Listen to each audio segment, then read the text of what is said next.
Hello, Renata. How are you doing? I am well. How are you, Shelley? I'm doing great. And what topic are you going to talk about today? I am going to be talking about cohabitation records.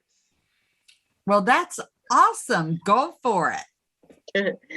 Well, I'll be talking about cohabitation records, which are basically records that were created to legitimize, to solemnize, to legalize the unions of formerly enslaved people who had been living as man and wife, but unfortunately, slave marriages, as they were still called, were not legal anywhere. And so, therefore, those people that have been living as man and wife were not actually seen that way once they were emancipated from slavery. So, what's the benefits to the family historian or the genealogist to find these records for the state that they're researching? Well, the benefits are many, and the benefits are also varied because in different states, different information is included on these cohabitation records if they are, even if they exist at all. There were some states, several states, that just did a broad, sweeping legitimization of all previously enslaved people's marriages. And so in those states, you may not have individual records that that give you information like their names and how long they have been married and who their children were and all of that. But in other states, that information was collected. And so for the family historian, it can range anywhere from just getting the name of the man and woman with a date that they were joined together in marriage or a number of years that they had been married, to having the last slave owner named, having a birthplace named, having the children and all the children's ages laid out right there in front of your eyes. So it's worth it to find out if these records exist for the state or the county that you're researching, and then if they do, to see what information is contained in these records. Could you give us a quick example of one that you have found and you describe some of the information? Because I'd like to know the takeaways for that researcher. Okay, sure. This one that you see on the screen is that of my own great-grandparents, Calvin Yarborough, and what I learned from this record, Priscilla Shaw. I knew her name was Priscilla, but I did not have a maiden name for her until I found this record back around 2006, 2007. And just to read it for you very quickly, it says North Carolina, Franklin County, August 25th, AD 1866.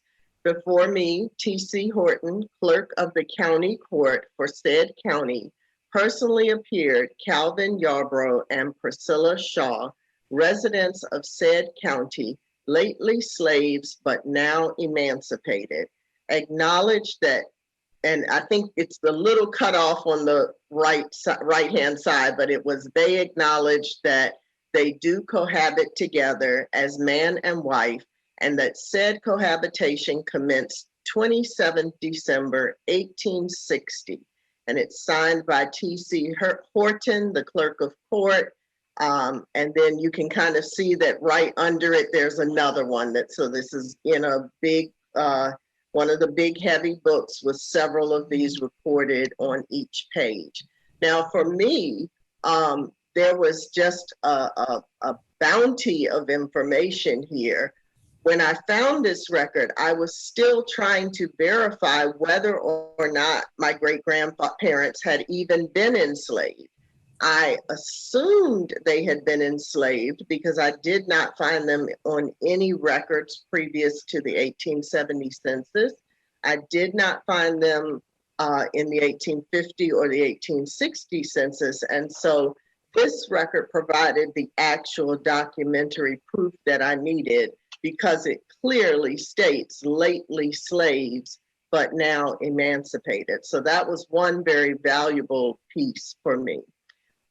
Also, as I already mentioned, it gave Priscilla's surname as Shaw, and that gave me a hint as to who may have possibly previously owned her.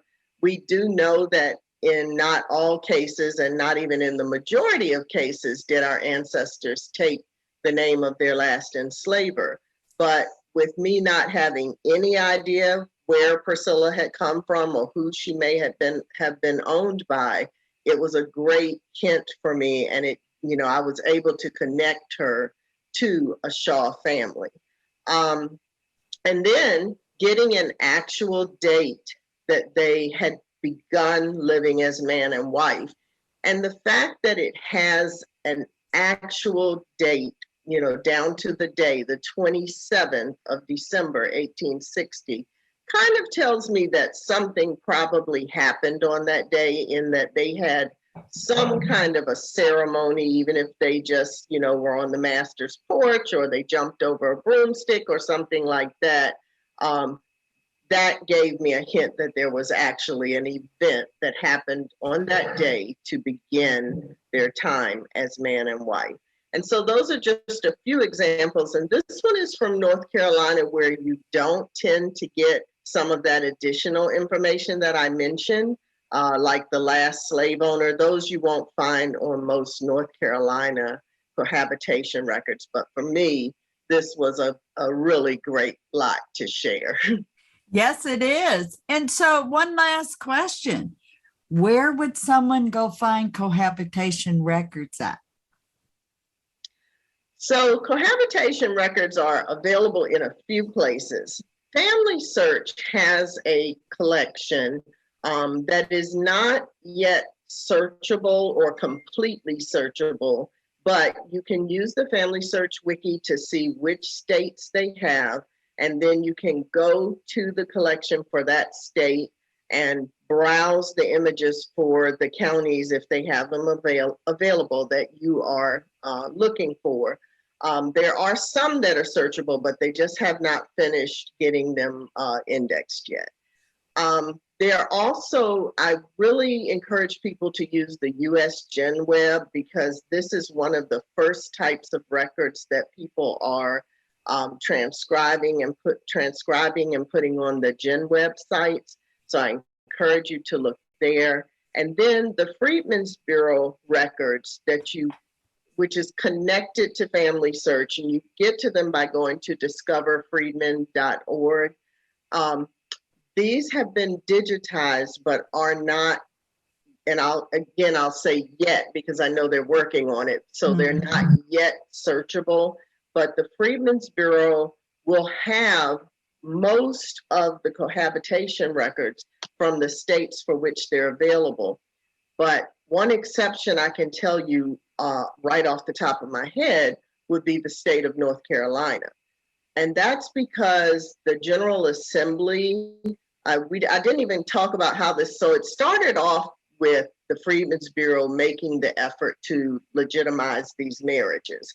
But what eventually happened is that most of the states ended up taking legislative action. And so they kind of took this over from the Freedmen's Bureau. And so, and that was why I was saying in many states, they just did a sweeping legislation that said all formerly enslaved people's marriages are now legitimate. And so they didn't have the individuals having to come. In Virginia and in North Carolina, both of those states, the General Assembly passed acts requiring formerly enslaved people to come forward and to register their marriages with county officials. And so the Virginia records were actually turned back over to the Freedmen's Bureau. So the Freedmen's Bureau sites or transcription sites do have Virginia, but they don't have North Carolina. You have to go through the county courts to see the to see the cohabitation records for North Carolina. So my advice to you is, as I said before, use the Family Search Wiki to help you figure out where things are, but you also can just Google the name of your county that you're looking for with the words Cohabitation Records, and you will find out where they are located. And all of them are housed physically on microfilm at the National Archives. That's wonderful. How can people follow up with you if there's any questions? I know you have a blog and etc. So if you'll share that with us. Sure. So my email is yarsan@aol.com, and that's YARSAN@aol.com. And my two blogs are Into the Light, which do you want me to give the web address or? Sure. Or just Okay, the so, names, because people should be able to Google it with your name and be sure. able to find you. So Into the Light is the blog that I share findings from my own family history on. And then I have a second blog, which I don't keep up as well. I don't really keep either one of them up too well anymore. But the second one is Genia Related. So it's GENEA dash related. And they're both at blogspot.com. Okay. Now, Into the Light's a little tricky because I changed the name of it after I first created. So the website or the web address is justthinking130 at blogspot.com. And one of these days I need to fix that up a little bit. So. But we appreciate me. Yeah, just they could type your name in there also. Yes. Appreciate your tips today. This is a fabulous collection that I know will help a lot of people. So thank you again, Renate. Well, thank you, Shelley. And if I can just add one thing, I do want to just let people know that there are only 15 states that you're going to find had any kind of cohabitation records or cohabitation orders. So it's not for every state, but again, use that wiki and it'll help you to find out if your state had them. All right. Thank you. Thank you.